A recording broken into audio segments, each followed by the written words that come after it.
Welcome to our channel PALLIYUTHU. இன்னைக்கு நம்ம சேனல்ல எப்படி ஒரு சூப்பரான மோர் குழம்பு சிம்பிளா செய்யறதுன்னு பார்க்கலாம் வாங்க.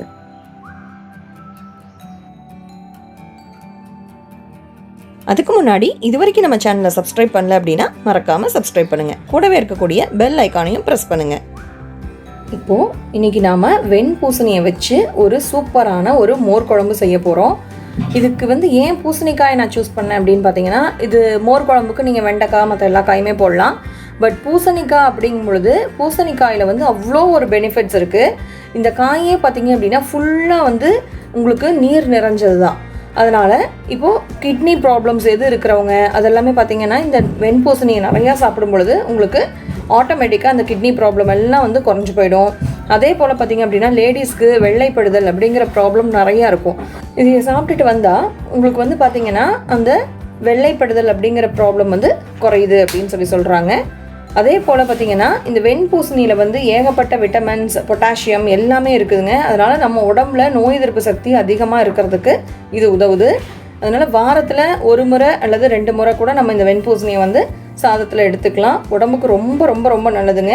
கண்டிப்பாக ஏதோ ஒரு வகையில் நீங்கள் ஒரு மோர் குழம்போ அல்லது ஒரு தயிர் பச்சடியோ இல்லை சாம்பார்லேயோ எந்த மாதிரியான விஷயத்தில் வேணாலும் நீங்கள் இதை சேர்த்துக்கலாம்.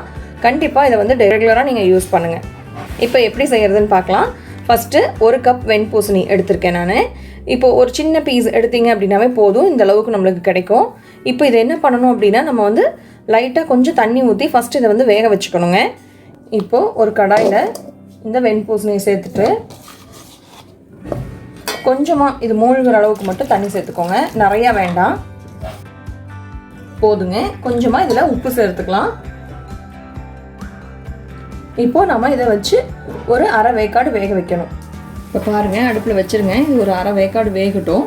அதுக்குள்ளே நாம் என்னென்ன அரைக்கிறது அப்படிங்கிறத பார்க்கலாம். இப்போது அரைக்கிறதுக்கு ஒரு அரை கப் தேங்காய் எண்ணெய் எடுத்துருக்கேன். நீங்கள் சின்ன மூடி இருந்துச்சுன்னா ஒரு அரை மூடி எடுத்துக்கோங்க. பெருசாக இருந்துச்சுன்னா அதில் பாதி மட்டும் எடுத்துக்கோங்க. இப்போது இது கூட ஒரு பெரிய ஸ்பூனில் ஒரு ஸ்பூன் கடலைப்பருப்பை நான் கொஞ்சம் நேரம் ஒரு அரை மணி நேரம் ஊற வச்சுருக்கேன். இந்த கடலைப்பருப்பையும் எடுத்து இந்த தேங்காய் கூட நம்ம சேர்த்து அரைக்கணும். இப்போது இதில் காரத்துக்கு ஒரு 3 பச்சை மிளகாய் நான் சேர்த்துறேங்க. இதில் நம்ம தாளிக்கும் போது ஒரு வரமிளகா மட்டும்தான் சேர்த்த போகிறோம். அதனால் காரத்துக்கு ஒரு 3 பச்சை மிளகாய் சேர்த்துக்கோங்க. அதுக்கப்புறமா சின்ன வெங்காயம், இதில் ஒரு 7-8 சின்ன வெங்காயத்தை சேர்த்துக்கோங்க. இப்போ இது எல்லாத்தையும் சேர்த்து நம்ம மசாலா அரைச்சி ரெடியாக எடுத்துக்கலாம். இப்போ பாருங்கள், நல்லா நைஸாக அரைச்சாச்சு. இப்போ நாம் என்ன பண்ணோம் அப்படின்னா, தயிர், மோர் குழம்புக்கு கொஞ்சம் நல்லா புளிப்பான தயிர் இருக்கணுங்க. அதனால் தயிர் எடுத்திருக்கேன். இது பார்த்தீங்கன்னா ஒரு கப் நல்லா கொஞ்சம் புளிச்ச தயிர் எடுத்திருக்கேன். இப்போ இதை எடுத்து நம்ம ஒரு பாத்திரத்தில் நம்ம சேர்த்துக்கலாம். இதில் நாம் அரைச்சி வச்சுருக்கக்கூடிய இந்த மசாலையும் இதில் சேர்த்தணும். இப்போது இந்த மிக்ஸி ஜாரில் கொஞ்சமாக தண்ணி கலந்து நான் சேர்த்துக்கிறேன். இப்போது இதில் ஒரே ஒரு சிட்டிகை மஞ்சத்தூள் சேர்த்துக்கோங்க. அது கூடவே கொஞ்சமாக உப்பு. இது எல்லாத்தையும் நல்லா மிக்ஸ் பண்ணிக்கணும். நீங்கள் இந்த மாதிரி நார்மலாக கரண்டி வச்சு மிக்ஸ் பண்ணலாம், இல்லை கையிலேயே மிக்ஸ் பண்ணலாம், இல்லை இந்த மாதிரி ஒரு பிளெண்டர் வச்சுருந்திங்கன்னா அதில் மிக்ஸ் பண்ணிக்கோங்க. தயிர் உங்களுக்கு கெட்டி கெட்டியாக இருக்கக்கூடாது, அதெல்லாம் நல்லா உடஞ்சி வரணும். அதுக்காக இந்த மாதிரி நல்லா மிக்ஸ் பண்ணிக்கோங்க.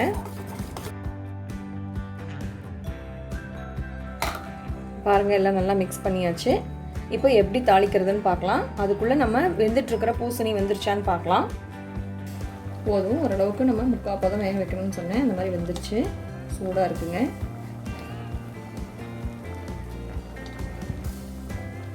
இப்போ நாம் இதை எடுத்துடலாம். இப்போ இதில் இருக்கிற மீதி தண்ணியை நம்ம வேஸ்ட் பண்ணக்கூடாது. அதனால் நான் என்ன பண்ண போகிறேன்னா, அந்த மோர் கலக்கி வச்சுருக்கேன் இல்லையா, அதுலேயே நான் இதை ஃபில்டர் பண்ணிக்க போகிறேன்.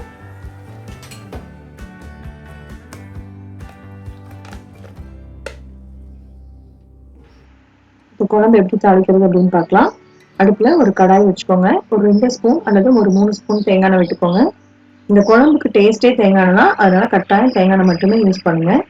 அப்புறம் 1 ஸ்பூன் கடுகு, 1 ஸ்பூன் வெந்தயம், 1 ஸ்பூன் ஜீரகம், இது எல்லாத்தையும் போட்டுட்டு நீங்கள் தாளிச்சுக்கோங்க. கூடவே கொஞ்சம் வாசனைக்கு பெருங்காயம் சேர்த்துக்கலாம். ஒரே ஒரு வரமிளகாயை கிள்ளி சேர்த்துக்கலாம். இப்போது ஒரு 15 அல்லது 20 சின்ன வெங்காயம், கொஞ்சம் கருவேப்பிலை, கொஞ்சம் கொத்தமல்லி தழை இது எல்லாத்தையும் சேர்த்துக்கலாம். கொஞ்சம் உப்பு சேர்த்துக்கோங்க. இது பண்ணோடனே அடுப்பை மீடியமாக வச்சுட்டு நாம் ஏற்கனவே கரைச்சி வச்சுருக்கக்கூடிய இதை ஊற்றிடுவோம். கொஞ்சமாக தண்ணி சேர்த்துக்கலாம்.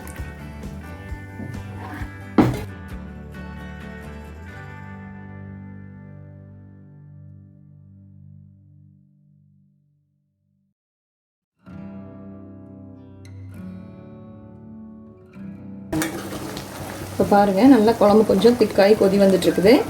உப்பு பத்தலைன்னா கொஞ்சம் சேர்த்துக்கோங்க. இப்போ இந்த ஸ்டேஜில் நாம் எடுத்து வச்சுருக்கக்கூடிய இந்த வடித்து வச்ச இந்த பூசணிக்காய் இதில் சேர்த்துடலாம். சேர்த்து நல்லா மிக்ஸ் பண்ணி விடுங்க. இன்னும் ஒரு கொதி வரட்டும், நாம் ஆஃப் பண்ணிடலாம். அவ்வளோதாங்க, நம்மளுடைய மோர் குழம்பு சூப்பராக ரெடி ஆகிடுச்சு. இங்கே பாருங்கள், நல்லா கொஞ்சம் கரெக்டாக திக்னஸில் இருக்குது. அவ்வளோதான், கொஞ்சம் கொத்தமல்லி தழை தூவி ஸ்டவ்வை ஆஃப் பண்ணிடலாம். என்னங்க எவ்வளோ ஈஸின்னு பாத்தீங்களா மோர் குழம்பு செய்யறது? கண்டிப்பா ட்ரை பண்ணி பாருங்க. ஏன்னா நிறைய பேர் வந்து மோர் குழம்பு அப்படின்னாவே பிடிக்காது அப்படின்னு நினைப்பாங்க. பட் இந்த மெத்தட்ல ட்ரை பண்ணி பாருங்க, ரொம்ப சிம்பிளா இருக்கும், டேஸ்ட் சூப்பரா இருக்கும். கண்டிப்பா ட்ரை பண்ணி பாருங்க. இந்த டிஷ் உங்களுக்கு பிடிச்சிருந்துச்சு அப்படின்னா லைக் பண்ணுங்க, உங்க ஃப்ரெண்ட்ஸ்க்கு ஷேர் பண்ணுங்க. இது வரைக்கும் நம்ம சேனலை சப்ஸ்கிரைப் பண்ணல அப்படின்னா சப்ஸ்கிரைப் பண்ணுங்க. கூடவே இருக்கக்கூடிய பெல் ஐகானையும் கிளிக் பண்ணுங்க. சுவையா சமைங்க, சந்தோஷமா சாப்பிடுங்க. ஃபுட் மட்டும் வேஸ்ட் பண்ணாதீங்க. இதே மாதிரி இன்னொரு இன்ட்ரெஸ்டிங்கான வீடியோல நான் உங்களை சந்திக்கிறேன். அது வரைக்கும் பை ஃப்ரம் தினேஷ்.